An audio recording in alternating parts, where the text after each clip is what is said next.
अब हमें पढ़ेंगे प्रोपोर्शन। प्रोपोर्शन हमारे पास एक टॉपिक है। प्रोपोर्शन के बाद डायरेक्टली प्रोपोर्शनल और इनवर्सली प्रोपोर्शनल को डिस्कस करेंगे।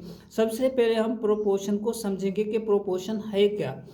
To equivalent ratio form a proportion. Two equivalent ratio जो है ना, वो हमारे पास फॉर्म करता है proportion. For example 3:4 is equal to 6:8 is a proportion. ये हमारे पास प्रोपोर्शन है। इसको हम पढ़ते कैसे हैं?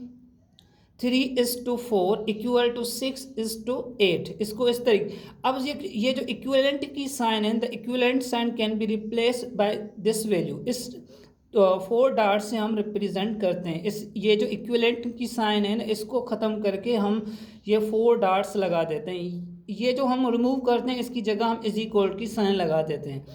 तो यहाँ पर देखें 2:7 इज इक्वल टू 6:21। इसको हम इस तरीके से भी लिख सकते हैं 2:7 6:21। अब यहाँ पर देखें, ये जो बीच वाले ये जो नंबर हैं ना, इसको हम कहते हैं मीन, और जो लास्ट वाले नंबर हैं ना, इसको हम कहते हैं एक्सट्रीम।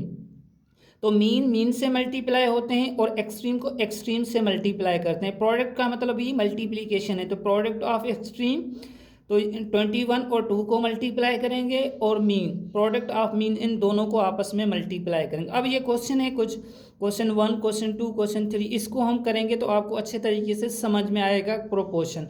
तो उसके बाद हम डायरेक्टली प्रोपोर्शनल और इनवर्सली प्रोपोर्शनल को समझेंगे। तो सबसे पहले क्वेश्चन है, find the value of unknown in the following प्रोपोर्शनल्स।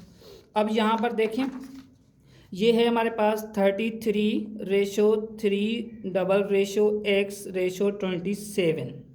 ठीक है। अब इसको कैसे हम सॉल्व करेंगे? तो सबसे पहले हमें आइडेंटिफाई करना पड़ेगा कि एक्सट्रीम प्रोडक्ट कौन सी है और मीन प्रोडक्ट कौन सी है। ये दोनों आपस में मीन है और ये एक्सट्रीम है। ठीक है।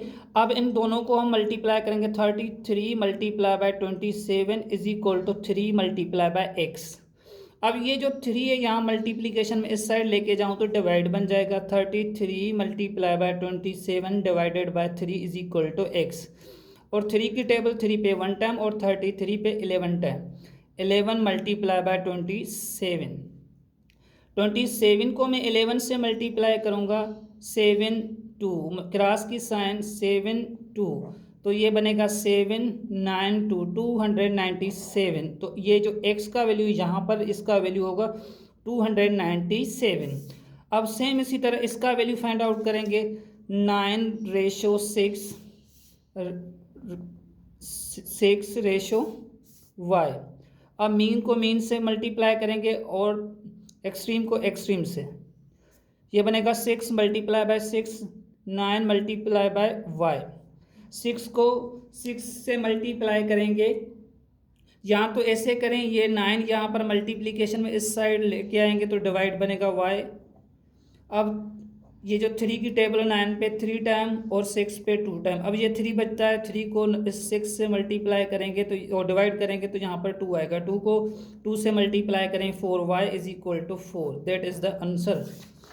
अब यहाँ पर ये find the fourth proportion of 2, 5 और 8। अब इसका फोर्थ प्रोपोर्शन हमें फाइंड आउट करना है। तो याद रखिए 2:5 डबल साइन रेशो की लगाएंगे, और यहाँ पर 8 और यहाँ पर x लगा देंगे। फॉर एग्जांपल मैं कहता हूँ कि फोर्थ प्रोपोर्शन ये है।